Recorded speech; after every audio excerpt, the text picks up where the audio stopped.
ఆ ఫ్రెండ్స్ చూడండి, రేట్లు అయితే బాగా ఉన్నాయి. అన్నీ తీసుకొచ్చాడు గుమ్మరిచ్చినాము. ఇవి మెంతి కూరకే 20 రూపాయలట. 8 వేసిర్రు మెంతి కూర 20.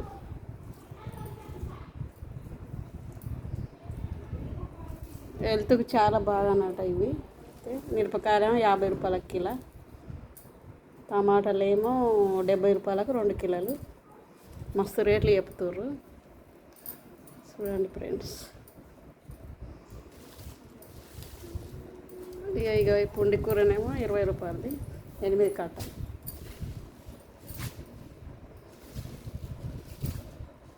ఇక్కడ తోటలు ఎవరికి ఉండే, సిటీలో వాళ్ళు అందరు కొనుక తినుడేనా.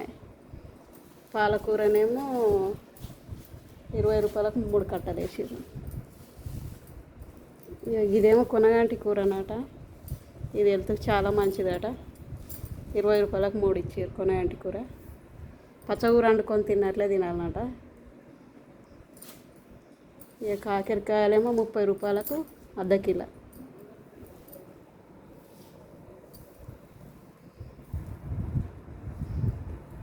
వంకాయలు 20 రూపాయలు. ఇక నిమ్మకాయలు అయితే ఇంట్లో లేనిది నడవదు కదా మనకు. ఏమైనా మటన్ వండుకున్నా, చికెన్ వండుకున్నా.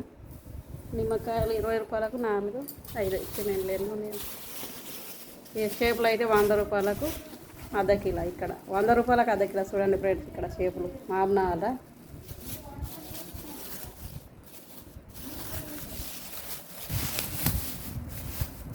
చేపలు అయితే మంచిగానే ఉన్నాయి. 100 రూపాయలకు అర్ధ కిలో అంటే మా అమ్మ కోసం తెచ్చిన.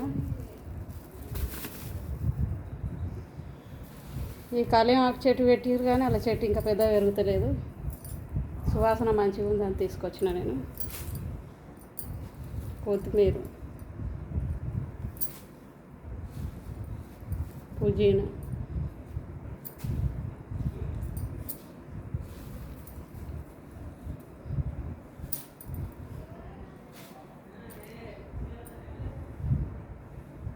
ఇదేమంటారు గోరుచిక్కుడుకాయ,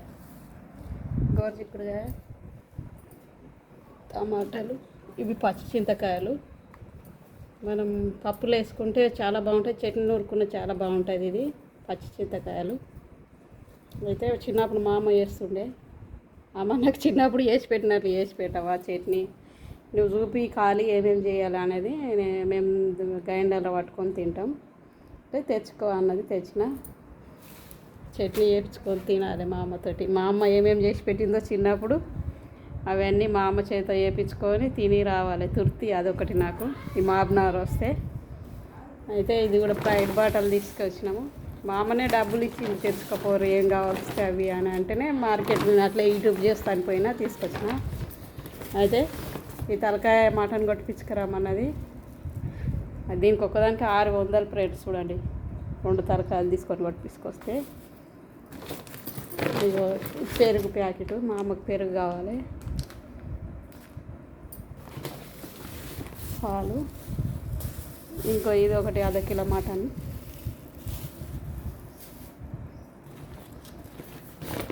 ఇది పాలు. మార్కెట్కు లేని వాళ్ళు బతుకుడు కష్టం. ఇక్కడ అన్నీ కొనుక తినేటోళ్ళు పాపము మస్తు పిచ్చి రేట్లు ఉన్నాయి. కూరగాయలైనా ఏవైనా బాగా ఫుల్ రేటు ఉన్నాయి. అందరు రైతులు పెట్టి అమ్ముకుంటారు. వాళ్ళకైనా కానీ వర్షాలు పడి ఏవి లేదు పాపం. వాళ్ళ పరిస్థితి ఆలోచిస్తే కూడా, నేను రైతునే కదా, ఆలోచిస్తే వాళ్ళని కూడా అనరాదు ఎంత కష్టపడితే అవి వండుతాయి అనేది. ఇవి అయితే తెచ్చిన మార్కెట్కి వెళ్ళి నేను. బాయ్ మరి అందరికీ.